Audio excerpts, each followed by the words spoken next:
नमस्कार साथियों। पिछली क्लास में हम लोगों ने देखा कि प्रकाश क्या होता है, प्रकाश का परावर्तन क्या होता है। उस पर ढेर सारे कमेंट और लाइक्स आए जो हमें मोटिवेट करते हैं कि हम आपको और भी बेहतर इस विज्ञान में और भी बेहतर वीडियोस दें। हम उसको बेहतर करने का प्रयास करते रहेंगे और आप सभी लोगों का सब्सक्राइब करने के लिए चैनल को बहुत बहुत शुक्रिया, आभार। आप लोग ऐसे ही प्यार देते रहिए जिससे हम लोगों और भी एनर्जी इसमें लगाते रहें। तो हम आज देखेंगे उस प्रकाश का परावर्तन और प्रकाश के आगे का टॉपिक कि प्रतिबिंब क्या होता है।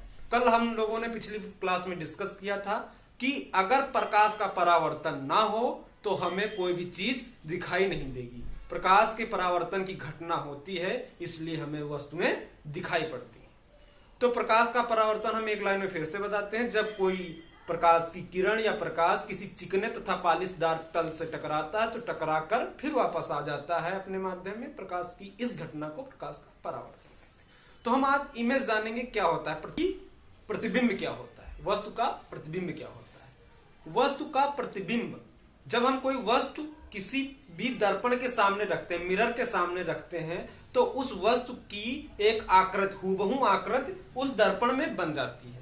तो ये हूबहू आकृति जो दर्पण में बनती है, इसी को वस्तु का प्रतिबिंब कहते हैं। जैसे कि आप ये मार्कर को देख रहे होंगे कि ये ब्लैक बोर्ड, व्हाइट बोर्ड में बन रही है इसकी आकृति। तो हूबहू इसकी जो आकृति है जो इस व्हाइट बोर्ड पर बन रही है, इसको वस्तु का प्रतिबिंब कहते हैं।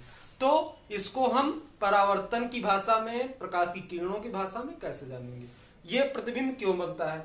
जब कोई प्रकाश की किरण किसी भी वस्तु पर पड़ती है तो ये पड़ने के बाद वापस आ जाती है, जिसको हम प्रकाश का परावर्तन कहते हैं। तो एक किरण नहीं, ढेर सारी किरणें इस पर पड़ती हैं, ढेर सारी किरणें वापस आती हैं। जहां पर वो इस पर टकराने के बाद, वस्तु पर टकराने के बाद प्रकाश की किरणें जब वापस आके जहां पर मिलती हैं, वहां पर वस्तु का प्रतिबिंब कहलाता है।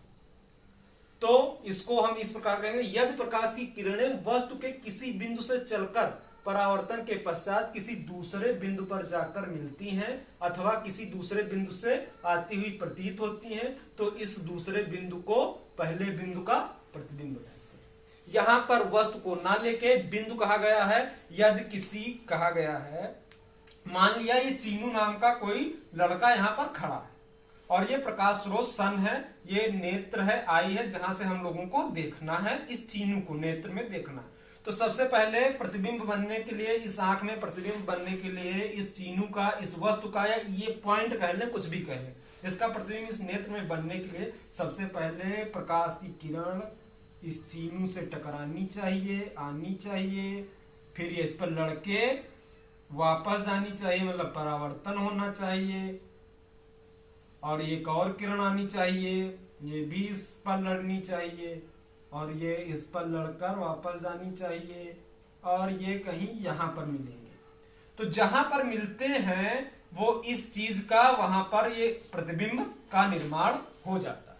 तो जब प्रकाश की किरणें किसी भी वस्तु से जाके वापस टकरा के जहां पर मिलती हैं, तो उस बिंदु को उस वस्तु का प्रतिबिंब कहते हैं। ऐसे ही हम अपने आप को दर्पण या मिरर में देख पाते हैं। मान लिया टिल्लू नाम की कोई लड़की यहां पर खड़ी है और प्रकाश की किरण, अगर इसको अपने दर्पण में देखना है, टिल्लू को दर्पण में देखना है, मिरर में देखना है, तो सबसे पहले प्रकाश की किरण इस टिल्लू पर पड़नी चाहिए, उसके बाद ये दर्पण पर पड़नी चाहिए, उसके बाद फिर टिल्लू की आंख में आनी चाहिए सीधी। मैंने कल बताया था प्रकाश टेढ़ी रेखा में नहीं, सीधी रेखा में गति करता है, तो ये रेखा सीधी होनी चाहिए। ऐसे ही कम से कम कोई भी प्रतिबिंब बनाने के लिए दो रेखाओं होने की आवश्यकता होती है। इसमें आप लोगों को रेखाएं समझ में कम आ रही होंगी। इसमें देख लीजिए कि दोहरा परावर्तन हो रहा है, मतलब कि प्रकाश की किरणों में कई बार परावर्तन हो सकता है। सबसे पहले किरणें आई, इस टिल्लू नाम के लड़की पर पड़ी, उसके बाद वो जाके दर्पण इससे रिफ्लेक्ट हुई, यहां पर पड़ी तो टिल्लू से परावर्तित हुई तो वो दर्पण में टकराई, दर्पण से फिर परावर्तित होकर टिल्लू की आंखों तक पहुंची। तो यहाँ पर दो बार परावर्तन हो रहा है। एक बार जैसे ये कोई वस्तु है, ये कोई दर्पण है, तो सबसे पहले प्रकाश की किरण आई, वो इस वस्तु से टकराई, ये वस्तु है और ये दर्पण। तो सबसे पहले ये वस्तु से टकराई, उसके बाद फिर इस दर्पण पर गई टकराई, उस पर टकरा के फिर यहां पर आई। तो किसी भी प्रकाश की किरण में कई बार परावर्तन हो सकता है। तो हम ज्यादा गहराई में, बहुत बड़ी चीज नहीं है कि प्रकाश की किरण जब किसी वस्तु से चलती है, जब किसी बिंदु से चलती है, तो चलने के बाद जहां पर उस वस्तु से टकराती है, प्रकाश की किरण कोई चलती है जब वस्तु से टकराती है, और वो टकराने के बाद जहां पर परावर्तित होकर जहां पर मिलती है, वहां पर उस बिंदु का, उस वस्तु का प्रतिबिंब बनता है। तो अब हम जानते हैं कि प्रतिबिंब के प्रकार कितने होते हैं और वो कौन कौन से प्रकार होते हैं, टाइप ऑफ इमेजेस। तो प्रतिबिंब दो प्रकार के होते हैं, जो प्रतिबिंब होते हैं वो दो प्रकार के होते हैं। पहला होता है वास्तविक प्रतिबिंब, रियल इमेज, और दूसरा आभासी प्रतिबिंब, वर्चुअल इमेज। तो रियल इमेज क्या होता है और वर्चुअल इमेज क्या होता है?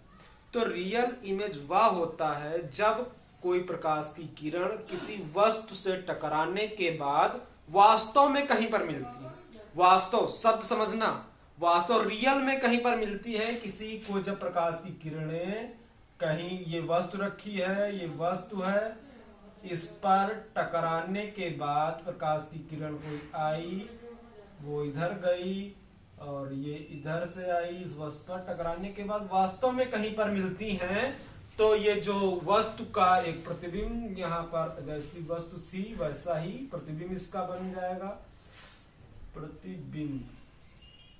तो जब प्रकाश की किरणें किसी वस्तु से टकराने के बाद वास्तव में कहीं पर मिलती हैं, तो वास्तविक प्रतिबिंब का निर्माण होता है। बस यही शब्द आभासी और वास्तविक प्रतिबिंब में यही शब्द का अंतर है कि वहां पर वास्तव में मिलती हैं परावर्तन के पश्चात, और आभासी प्रतिबिंब में वास्तव में नहीं मिलती हैं, मिलती हुई प्रतीत होती है। तो इसकी परिभाषा क्या है वास्तविक इमेज की? वास्तविक प्रतिबिंब की परिभाषा क्या हुई? जब प्रकाश की किरणें किसी बिंदु या किसी वस्तु से चलने के बाद, किसी वस्तु से टकराने के बाद या परावर्तित होने के बाद वास्तव में कहीं पर मिलती हैं, तो वास्तविक प्रतिबिंब का निर्माण होता है।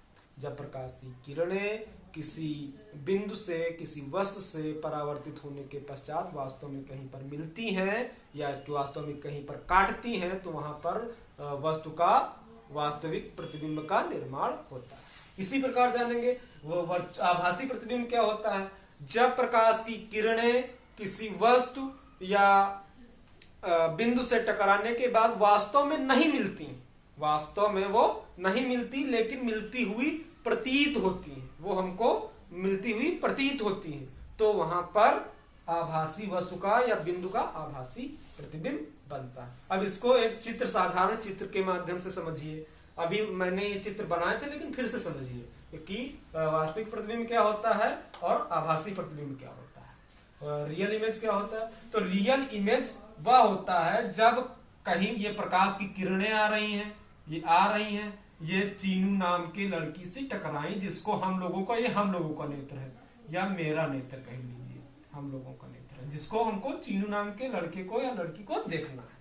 तो प्रकाश की किरणें आई, इस चीनू नाम की लड़की से टकराई या लड़के से टकराई, ये प्रकाश की किरण आ रही है, ये चीनू से टकरा रही, टकराने के बाद हमारे नेत्र पर जा रही है, ठीक है। और ये फिर दो किरणें आ रही, कम से कम दो किरणें आनी चाहिए प्रतिबिंब को समझाने के लिए, ग्राफ के माध्यम से, एक चित्र के माध्यम से जानने के लिए दो किरणें आनी चाहिए।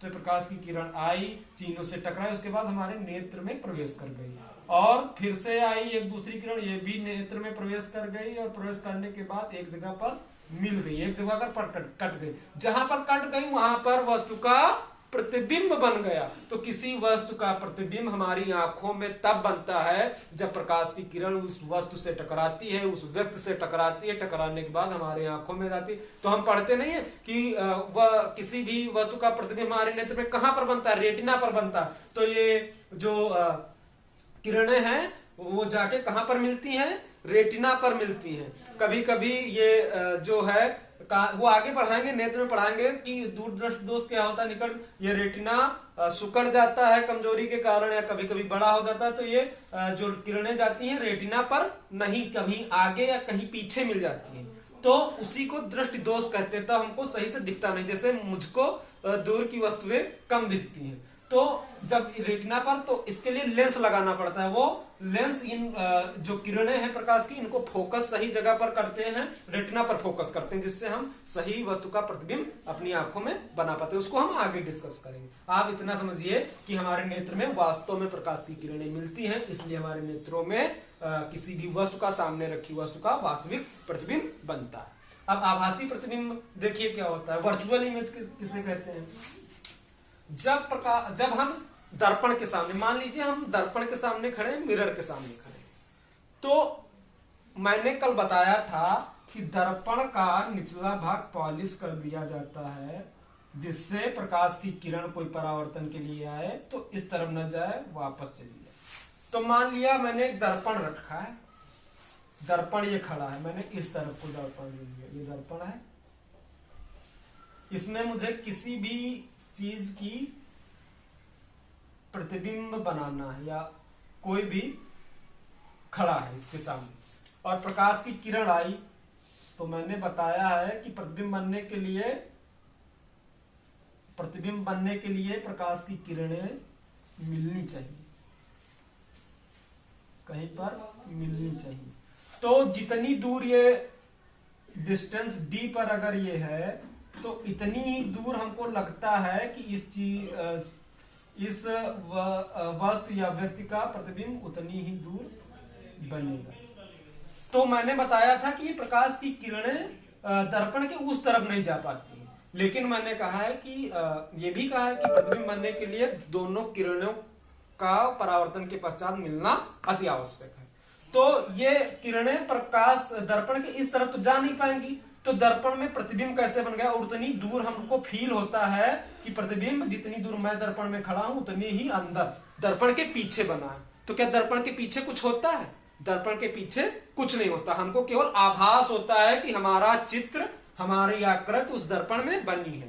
तो इसका मतलब ये है कहीं न कहीं ये किरणें वहां पर वास्तव में नहीं मिल रही हैं, हमको आभास हो रहा है कि ये प्रकाश की किरणें वो दर्पण के पीछे कहीं न कहीं मिल रही हैं। बस यही साधारण सी बात है वास्तविक प्रतिबिंब में और आभासी प्रतिबिंब में। आभासी प्रतिबिंब में किरणें कहीं पर मिलती नहीं हैं, ये मिलती नहीं है, हमको ऐसा प्रतीत होता है, मिलती हुई प्रतीत होती है, आभास होती है कि यहाँ पर मिल रही है। तो वही मैंने चित्र के माध्यम से बताया कि प्रकाश की किरण टिल्लू नाम की लड़की से टकराई और वो दर्पण में जाने की कोशिश की। तो हमको लगता है, अगर वैज्ञानिक भाषा में देखें, कि दर्पण के अंदर पीछे जाकर कहीं मिल रही, जबकि दर्पण के पीछे प्रकाश की किरणें जाती ही नहीं है, तो मिलेंगी कैसे? लेकिन हमको आभास होता है। तो जब प्रकाश की किरणें किसी बिंदु से चलकर प्रकाश की किरणें किसी बिंदु से परावर्तित होकर